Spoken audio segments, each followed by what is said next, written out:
bus, we're buying your sister a Mercedes, father said. At graduation, the dean announced, and now our youngest billionaire graduate. My father's face shock and panic. You're listening to Heartfelt Revenge Stories. Sit back, relax, and let me tell you a story that still makes my hands shake when I think about it. On the morning of my college graduation, my father bought my sister a brand new BMW and told me to catch the public bus. I was standing there in my cap and gown, diploma folder tucked under my arm, watching him dangle those shiny keys like they were a prize from a life I'd never been invited into. One daughter got heated leather seats, a massive red bow on the hood, and a full photo shoot in the driveway with neighbors clapping. The other daughter, that would be me, got a casual shrug and, "You'll manage. You've always been good at finding your way around." I walked to that bus stop with my graduation robe dragging on the sidewalk, replaying those words over and over, trying not to let them shatter something that had already been held together with duct tape and denial for way too long. Please subscribe and like this video and listen to my story till the end and let me know which city you're listening from. That way I can see how far my story has traveled. By the time I stepped off that bus near the ceremony venue, the sidewalks were packed with families taking pictures, parents holding massive bouquets, people cheering for kids whose accomplishments they'd actually been tracking. I took my place in line, kept my eyes straight ahead, and told myself this was still my day. This was still mine. Then they called my name on stage and added a title my family never expected to hear attached to me. Highest honors, special departmental award, extra applause that seemed to echo forever. When I turned to face that massive crowd, I finally spotted my family tucked into the middle section. And the look on my father's face, oh my God, the look on my father's face told me everything. This wasn't just another obligation ceremony to him anymore. This was the exact moment he realized the daughter he'd sent on the bus, the one he'd written off as self-sufficient and unremarkable, had built something he didn't control, didn't fund, and definitely didn't see coming. My name is Elena Hartley. And before I tell you what he said to me after that ceremony, and what I finally said back to him after years of swallowing my words, I need you to understand how we got here. Because that that BMW wasn't just a car. It was the final piece of a pattern that had been written into my life since I was old enough to notice who got celebrated and who got overlooked. I grew up in a decent-sized house in Boulder, Colorado, where nothing looked wrong from the outside. We had a tidy lawn, holiday lights every December, matching outfits for family photos when I was younger. But there was this quiet, unspoken rule stamped into every single day of my childhood. One child was fragile and needed constant attention and resources, and the other child, yeah, that was me, would figure things out on her own. When I was 7 years old, I learned that if I fell off my bike and scraped my knee, I should grab my own bandage from the bathroom cabinet because there was already someone else crying louder in the living room. When I brought home an A+ on a spelling test, it went on the fridge for maybe one night, maybe. When my younger sister brought home a participation trophy, it got a dedicated shelf space, professional framing, and a celebratory dinner at her favorite restaurant. Nobody sat me down and said, "Elena, you matter less." They never had to. It was built into what they celebrated and what they conveniently ignored. Every birthday made the pattern impossible to pretend away. My sister got brand new bikes with all the accessories, art supply kits that cost more than my monthly allowance, weekend enrichment classes. I got practical things. Shoes for school that were on clearance, a plain jacket that was, oh wow, such a good deal, or a generic gift card handed to me with a tight apologetic smile. If I looked even slightly disappointed, the answer was always the same. "You're independent, Elena. You don't need as much attention." They said it like it was a compliment, like they were praising some special quality I possessed. It landed like a warning. Don't ask for more, don't make this harder, don't require anything beyond what we've decided you deserve. The older we got, the clearer the division became. My sister was introduced at family gatherings as the bright one, the creative one, the future of this family, with this extra flourish in how they said her name. I was described as steady, responsible, good at managing on her own. Those words sound nice until you realize they're being used to justify why nobody's coming to check on you, why nobody's asking if you're okay, why nobody thinks you need support. By middle school, our afternoons were split down completely different paths. My father drove my sister to her activities, horseback riding lessons, competitive dance, cheerleading tryouts, telling everyone within earshot how incredibly proud he was to watch her shine out there. Meanwhile, I took the public bus home, Let myself into an empty, quiet house, did my homework alone at the kitchen table, and made whatever snack I could scrounge together from whatever was left in the pantry. It wasn't dramatic neglect, you know? It wasn't the kind of thing you'd see on a TV special. It was just small silent decisions stacked day after day after day that told me exactly where I stood in the family hierarchy. I found my first real witness to all of this in a girl from my English class named Jordan.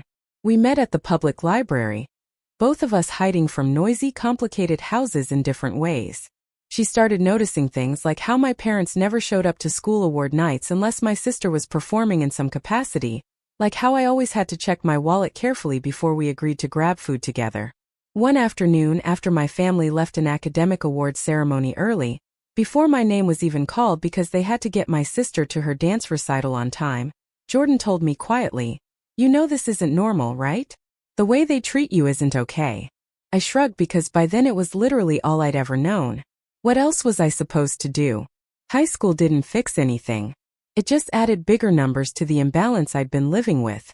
My sister's bedroom became this rotating showroom of new clothes, expensive makeup, the latest tech gadgets. There were shopping bags piled on her bed every other weekend, packages arriving at the front door with her name scrawled across them in Sharpie. When I asked for help with college application fees, $100 total for the schools I was interested in, the answer was this long, painfully careful conversation about budgeting and being realistic about my options and not reaching too high too fast. My father loved talking about my sister's potential, her plans, her incredible future just waiting to unfold. When the conversation turned to me, he shifted into pure logistics mode. "You're tough, Elena," he'd say with this dismissive nod. "You don't need this kind of hand-holding. You'll figure it out like you always do." I learned to nod along, swallow the frustration burning in my throat, and go back to my room to calculate exactly how many hours of minimum wage work it would take to cover what nobody else was going to pay for. There was no single screaming fight, no huge betrayal I could point to and say, "That's when everything broke." Just a pattern, consistent and unmistakable. One child was treated as an investment worth protecting, and the other child was a backup plan expected to run quietly in the background, asking for nothing, needing nothing, becoming nothing they'd have to actually think about. By the time college acceptance letters started rolling in during my senior year, the script had already been written in permanent ink. My sister's acceptance to a local art school came with balloons tied to the mailbox, dinner reservations at the fanciest steakhouse in town, and a brand new laptop because she'll need something powerful for her creative work.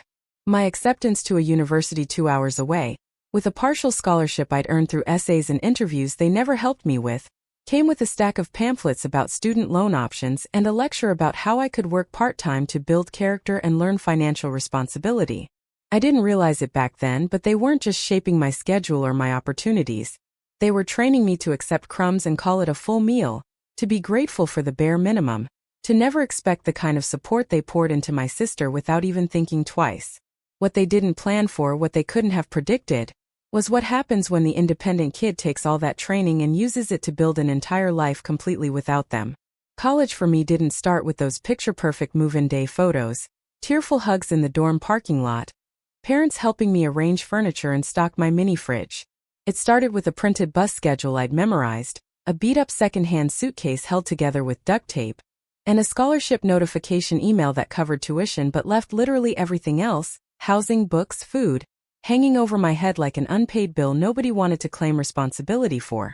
I arrived on campus with just enough money scraped together for maybe 3 weeks of groceries, the absolute cheapest bedding set I could find at a discount store, and this stubborn burning conviction that I was not going to drop out just because my family had decided my dreams were optional instead of essential. Classes hit hard and fast right from day one. The professors didn't know and definitely didn't care who my parents favored back home, whose bedroom got the bigger budget, whose accomplishments got framed and whose got forgotten. All they saw was my name on their attendance roster, my handwriting on the exams, my username logging into the assignment portal at 2 in the morning. In a strange, unexpected way, that anonymity was the first real mercy I'd experienced in years. Nobody here compared me to my sister. Nobody here had preconceived notions about which daughter mattered more. But the flip side was absolutely brutal. If I didn't keep up, there was no safety net waiting to catch me. I couldn't afford to fail a single class and retake it the next semester. I couldn't just take a lighter course load because I was tired or overwhelmed. Every single credit had a price tag attached and I was the only one paying it. Within my first week on campus, the math became painfully, unavoidably clear. I needed a job. Actually, scratch that. I needed multiple jobs and I needed them immediately. The campus mailroom hired me first, offering a few hours each afternoon sorting packages in this windowless basement space that always felt slightly too cold, no matter what season it was. The pay was honestly terrible, but it was predictable, and predictable meant I could plan around it. I learned the names on the shipping labels, watched other students pick up care packages from home, boxes full of homemade cookies and new clothes and those expensive snack subscription crates, and I reminded myself over and over that envy was a luxury I absolutely could not afford to waste time on. At night, when most of the dorms were settling into study groups or binge-watching shows or just, being normal college students, I put on rubber cleaning gloves and scrubbed hallways and office bathrooms in a building across campus. It wasn't glamorous, not even close.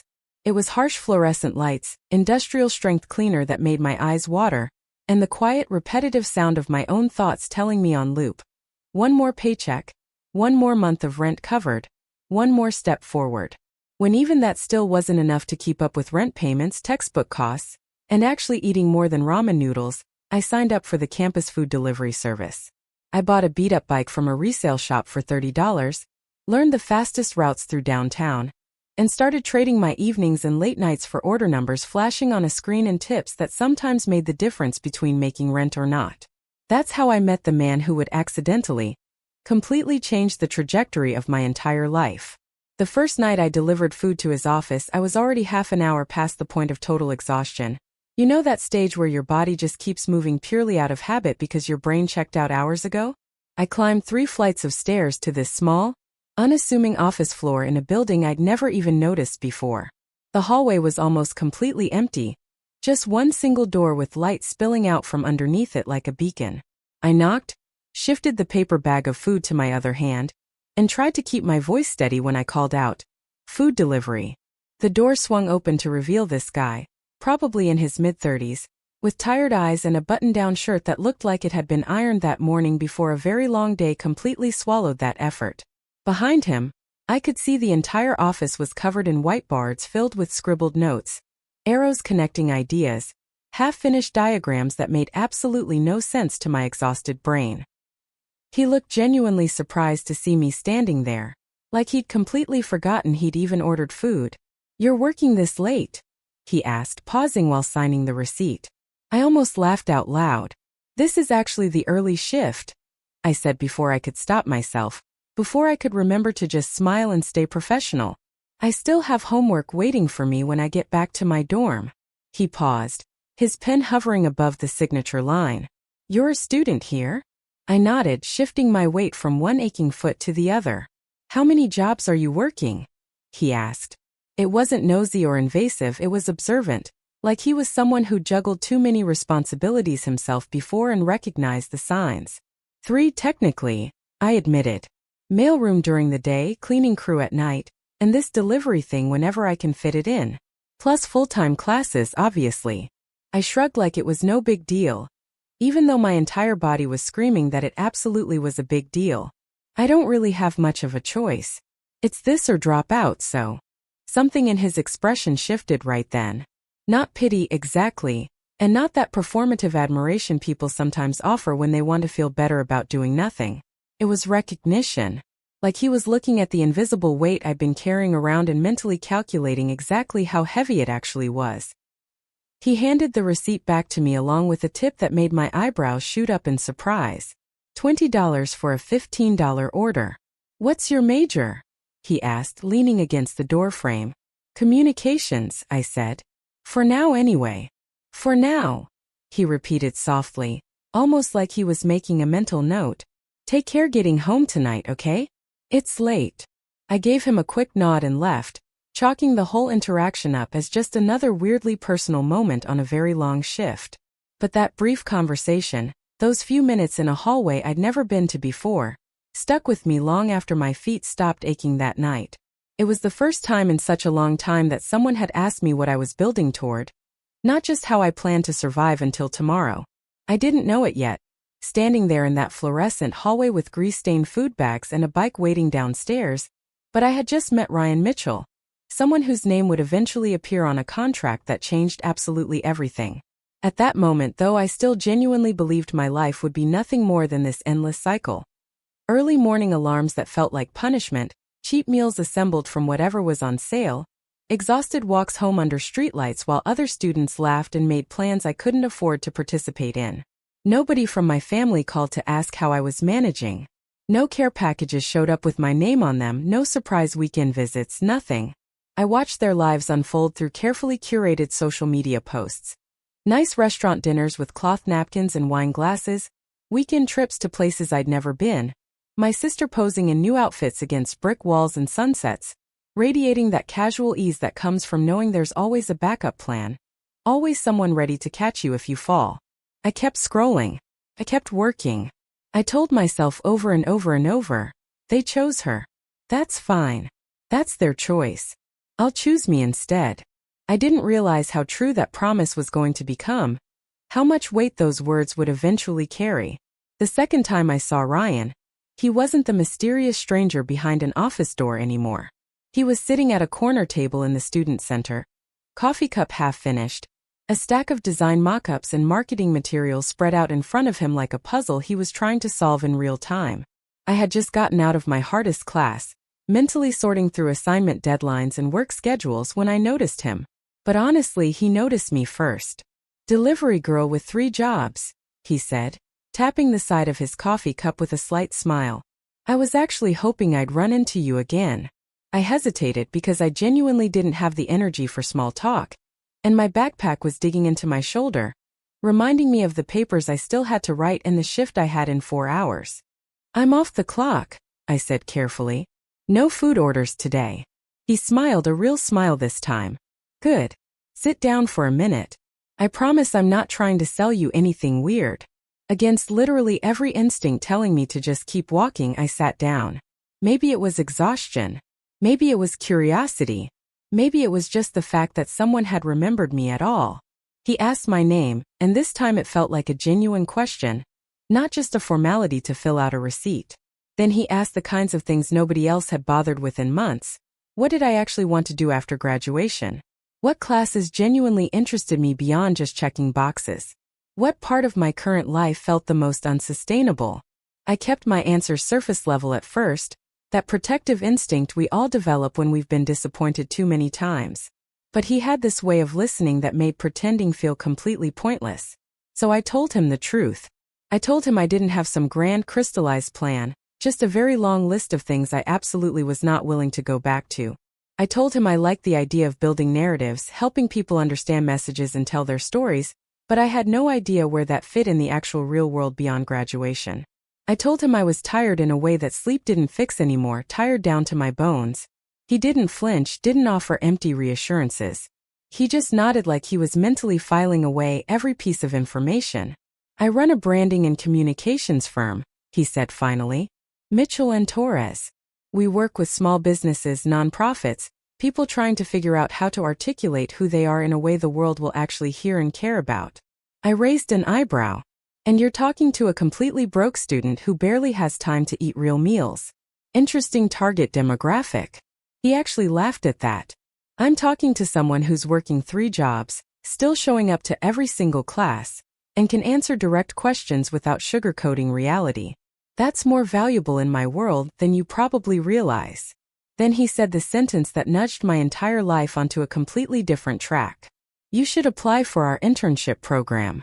I almost said no immediately, purely out of reflex. Internships, in my experience, were unpaid opportunities designed for people who had financial safety nets, people whose parents could cover rent while they gained valuable experience, making coffee runs and filing paperwork. "I can't work for free," I told him bluntly, meeting his eyes. "I don't have parents who are going to cover my bills while I learn how to make mood boards and fetch lunch orders." "It's paid," he said immediately, without hesitation. "Not lavishly, I'll be honest about that, but fairly. And we don't do coffee fetching nonsense. If you're there, you're part of the actual work."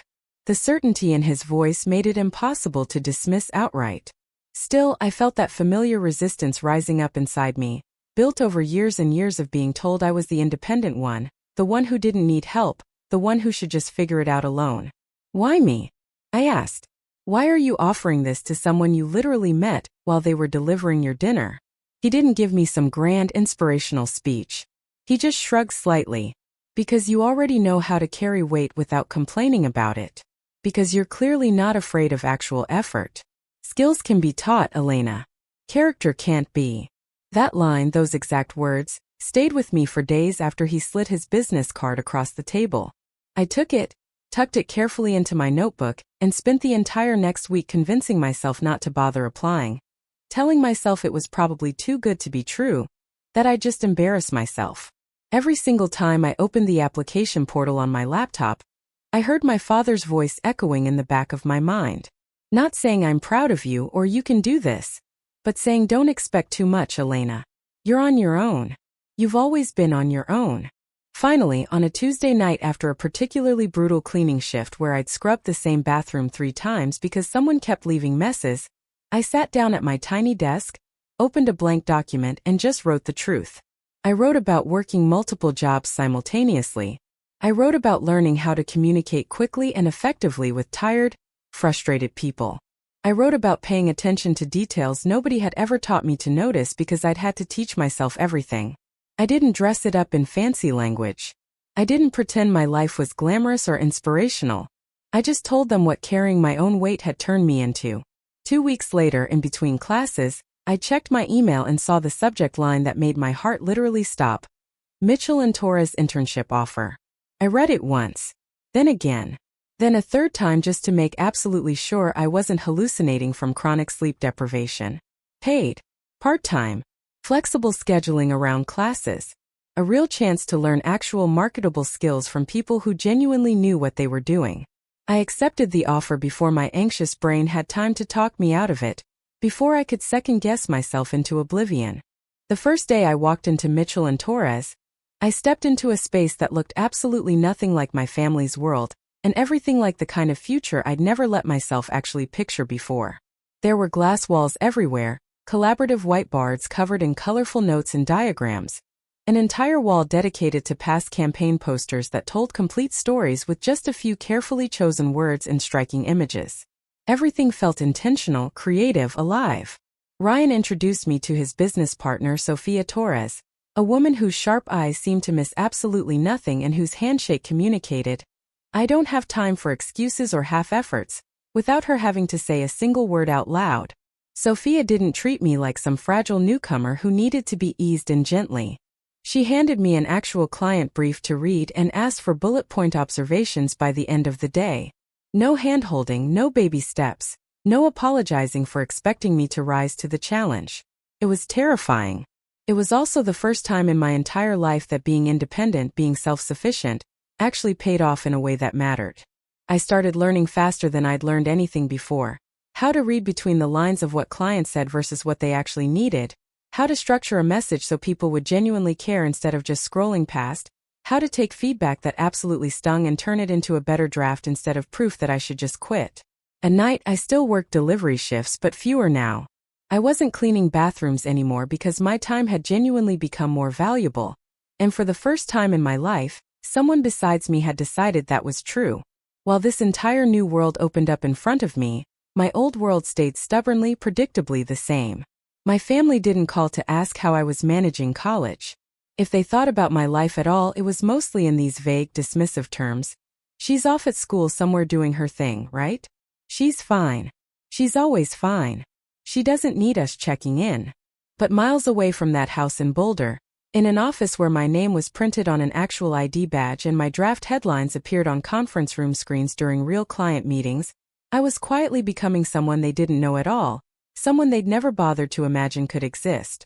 Mitchell & Torres became the place where I grew into a version of myself my family had never met and probably never believed was possible. During the day, I was part of a team that genuinely asked for my opinion and actually used my ideas in real campaigns. At night, I was still a student racing assignment deadlines and studying for exams. But the pressure felt different now. It was expectation instead of doubt, opportunity instead of obligation. Sophia started including me in actual strategy meetings, turning to me in front of clients and asking, "Elena, what do you see here that we might be missing?" The first time she did that during a presentation, I genuinely thought she'd made a mistake, called on the wrong person. But she just watched me with that steady, unwavering gaze that said, "I wouldn't ask if I didn't think you could answer this." So I answered. I talked about tone, about what the target audience might actually be feeling versus what the client assumed they were feeling, about the disconnect between the brand's polished corporate language and the messy, complicated reality people were actually living in every day. The client nodded slowly, taking notes. Ryan caught my eye from across the table afterward and mouthed silently, "Really nice work." I walked home that evening with something light and completely unfamiliar settling in my chest. The feeling of being genuinely valued, not for what I could provide or how little I demanded, but for who I actually was. Meanwhile, my phone stayed mostly silent. My family's updates filtered through to me via social media, carefully curated snapshots of a life I was no longer part of. My sister posing with friends at trendy restaurants, showing off new outfits against aesthetic backgrounds, my parents at wine tastings and weekend getaways, commenting enthusiastically under every single one of her posts. I noticed. Of course I noticed. But it didn't cut the way it used to. Didn't leave me awake at night wondering what was wrong with me. There was too much happening in my own life, too much forward momentum, to stay stuck obsessing over what they refused to see. That shift, that internal change, got tested about 6 months into my internship when an unexpected email appeared in my inbox from someone I hadn't seen in years. My Aunt Diane. She'd always been the quiet observer at family gatherings, the one who noticed when I slipped away to do dishes while everyone else crowded around my sister's latest achievement. Her email was brief but warm. She'd be passing through my city for a conference and wanted to meet for coffee, if you have time and interest. Her careful wording made it clear this was a genuine request, not an obligation disguised as family duty. I said yes. We met at a small cafe just off campus. She looked a little older than I remembered, a little more tired around the eyes, but her expression was exactly as it had always been. Kind, direct, impossible to fool with surface-level pleasantries. She asked about school, about my internship, about my 3 jobs and how I was managing everything. When she listened, she didn't interrupt, didn't rush to offer advice or fix things. She just let me talk, which somehow made me want to be completely honest instead of putting on the usual brave face. After a while, her questions shifted tone slightly. "Do you hear from your parents much?" she asked gently, stirring her coffee. I shrugged. "Occasionally," I said. "Mostly when they need something or want to make sure I'm not, publicly embarrassing the family somehow." She gave this faint, sad smile, like she'd expected exactly that answer. Then she told me something that didn't shock me so much as confirm a suspicion I'd been trying not to stare at directly for years. She'd visited my parents recently, sat through dinner at their house. During that visit, she said, my father had spent literally 20 minutes bragging about my sister's plans. A potential boutique, maybe starting a lifestyle brand, maybe becoming an influencer. His words absolutely dripping with secondhand ambition and pride. When the conversation eventually turned to me, his entire tone changed completely. "Elena? Oh, she's off at school doing her little thing," he'd said dismissively, waving his hand like he was brushing away a minor detail. "Keeps herself busy with whatever. She's always been independent, self-sufficient. We don't really worry about her." My aunt watched my face carefully as she repeated those exact words. "I thought you deserved to know how they talk about you when you're not in the room," she said quietly. I sat with that information for a long moment, stirring my already empty coffee cup, even though I'd finished drinking it 10 minutes earlier. Oddly enough, it didn't hurt the way it might have a few years before. It just landed in that mental space where I stored facts, filed away as more evidence of something I already knew. They talked about me as background noise, not as someone with an actual life, actual ambitions, an actual story of my own worth paying attention to. "Thanks for telling me," I said finally, meeting her eyes. "That's honestly clearer than pretending everything's fine. You know?" She nodded slowly. "You're building something real, Elena," she said, her voice soft but certain. "With or without their acknowledgement. Don't let their blindness make you question what you can see clearly." A week after that coffee meeting, my phone lit up with an unexpected call from my father. It had been months, maybe longer, Since his name had appeared on my screen for anything other than a mass family text or some piece of dry logistical information, I almost let it go straight to voicemail. Curiosity 1. Hello. I answered, already bracing myself. He didn't start with hello. He rarely did. He opened with, "So, I hear through the family grapevine you've gotten yourself some kind of fancy internship position." I could hear background noise. The television playing, dishes clattering, the distant sound of my sister's laugh filtering through from another room. "It's going really well," I said cautiously, keeping my voice deliberately neutral. "I'm learning a lot about the industry." "Good, good," he replied in that distracted tone that clearly meant he wasn't actually listening to my words, just waiting for his turn to talk. "Listen," he continued, his voice shifting into that tone he used when he was about to ask for something. "Your sister's been seriously thinking about starting this boutique concept. Online presence, branding, social media strategy, all that computer stuff you're apparently messing around with now. And since you're already involved in that world, I figured it would be perfect for you to help her get everything set up properly." Messing around with computer stuff. The way he casually flattened my actual professional work into something trivial was almost impressive in its dismissiveness. "What exactly are you asking me to do?" I said, keeping my tone carefully even. Set everything up for her," he said like it was the most obvious thing in the world. "Design the logo, build the website, handle all the social media accounts, all that behind-the-scenes technical work. It would be great for the family, and honestly, after everything we've done for you over the years, it's really not that much to ask." "Everything we've done for you." That phrase made my jaw physically tighten. He started listing examples, trying to build his case like he was presenting evidence in court. Paying for my first semester's dorm deposit after I'd already secured the scholarship. Buying me that used laptop in high school, the one that barely functioned and crashed every other week. Letting me stay at home rent-free as a teenager, like that was some generous gift instead of basic parental responsibility. He didn't mention the nights I'd work double shifts to cover expenses they wouldn't help with. He didn't mention the scholarships I'd earned completely on my own, staying up until 3 in the morning writing essays and perfecting applications. He didn't mention how they'd thrown resources at my sister without thinking twice while telling me to be realistic about my expectations. I could feel that familiar script creeping up my spine, that old programming trying to activate. Say yes, minimize your needs, be grateful for crumbs, stay independent and undemanding. This time I didn't follow it. "I don't have the capacity to take on unpaid projects right now," I said evenly, forcing myself to keep breathing steadily. "I'm juggling full-time classes, real work at the firm that actually pays me, and what's left of my personal life.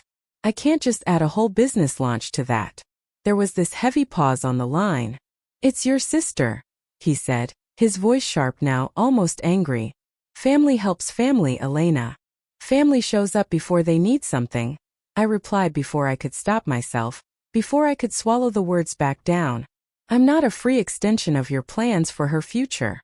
The silence that followed crackled with tension. Finally he spoke, his voice tight. "I don't know who put these ideas in your head, but this attitude." "Nobody had to put ideas in my head," I interrupted. "All I did was keep track. I've been keeping track my whole life." For the first time, I actually saw it land. Saw him process the realization that the quiet, self-sufficient daughter he'd always assumed would eventually bend to whatever he asked had learned how not to. He opened his mouth, closed it, then stepped back from whatever he'd been about to say. "Fine," he said finally, cold and clipped. "Do whatever you want then. Don't come calling us when it all falls apart and you need help." "It's already standing without you," I replied quietly. "That's the entire point." He muttered something about continue. 7:08 p.m. Me being ungrateful, selfish, not understanding what family meant, then ended the call without saying goodbye.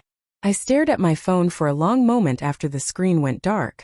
Then I set it face down on my desk and went back to revising a client presentation that was due the next morning. For the first time in my entire life, choosing myself over my family's expectations didn't feel like betrayal or selfishness. It felt like step one of actually living. Months passed. The distance between my family and me grew wider and somehow easier to navigate. I heard little from them directly. Occasionally, a distant relative would tag me in a photo from some gathering I'd skipped, Because I was working on a deadline, or simply didn't feel like spending my one free weekend being compared to my sister again. I learned through Instagram stories that the boutique idea was moving forward. My sister posted aesthetic mood boards, fabric swatches, carefully staged photos with captions about something big coming soon. My parents commented under literally every single post, cheering her on publicly in ways they'd never done for any of my achievements. It stung for maybe 3 seconds each time I saw it. Then I remembered.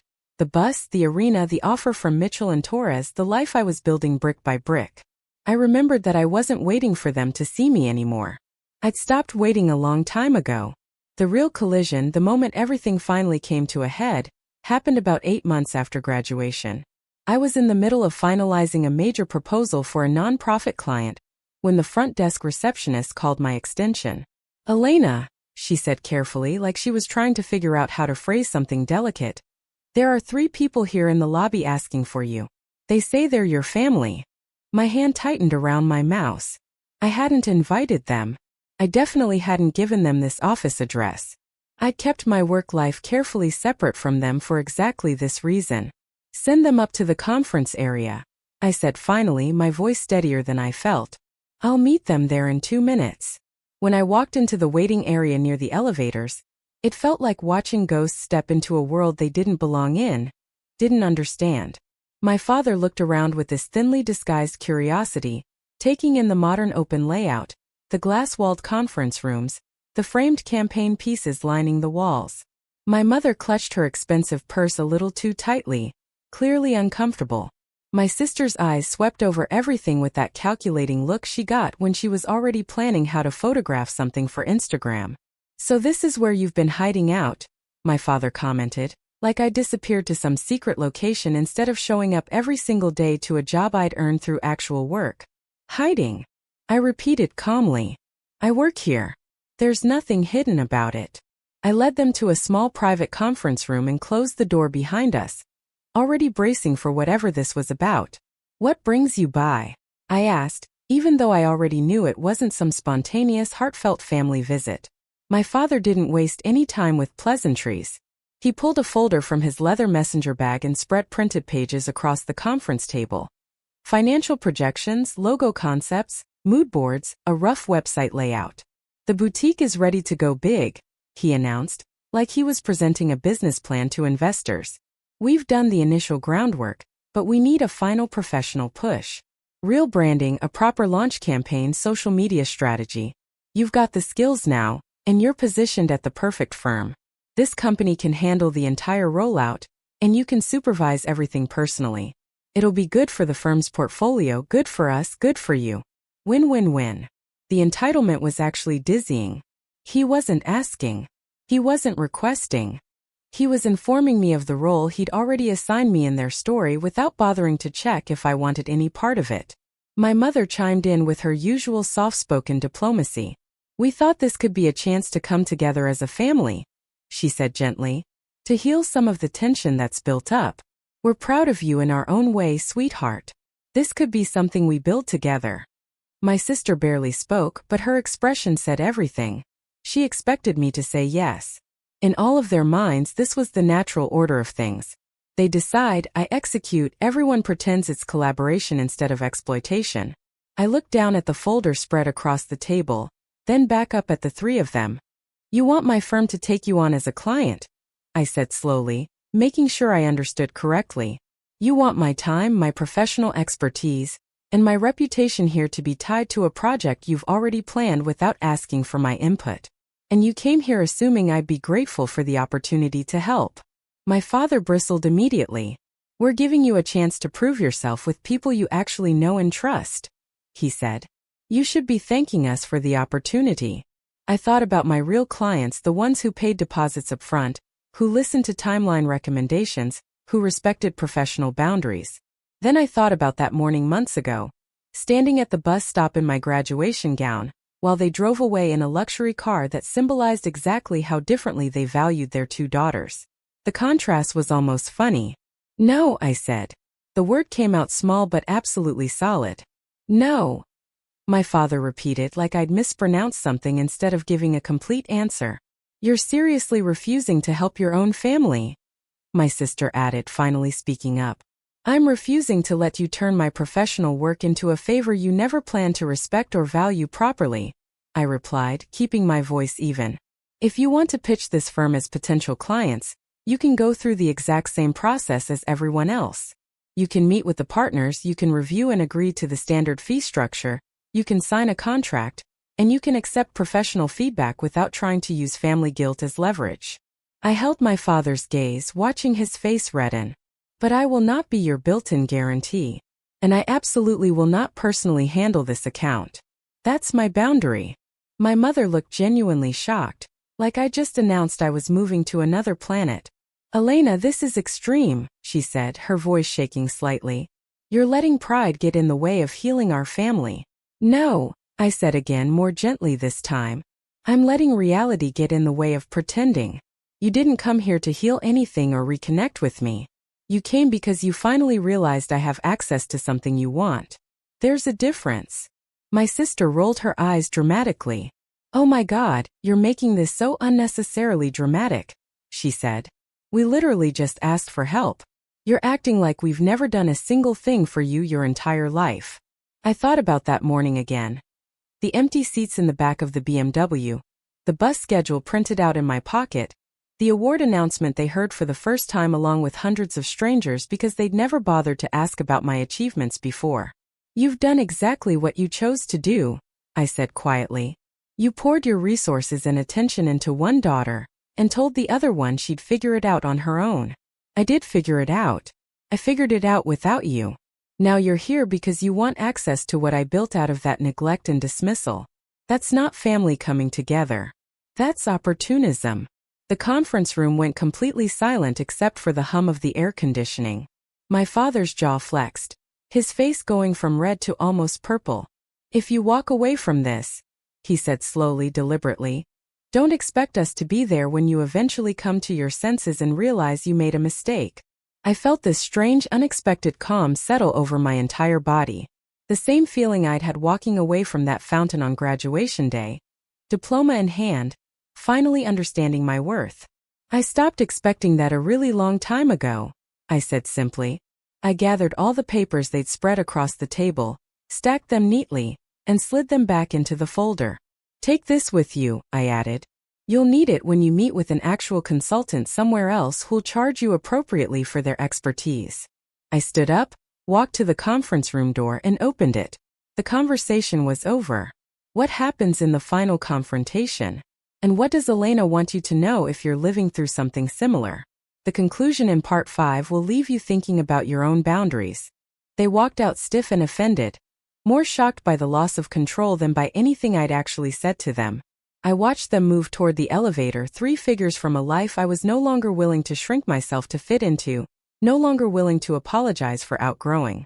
When those elevator doors finally closed, I exhaled slowly, deeply.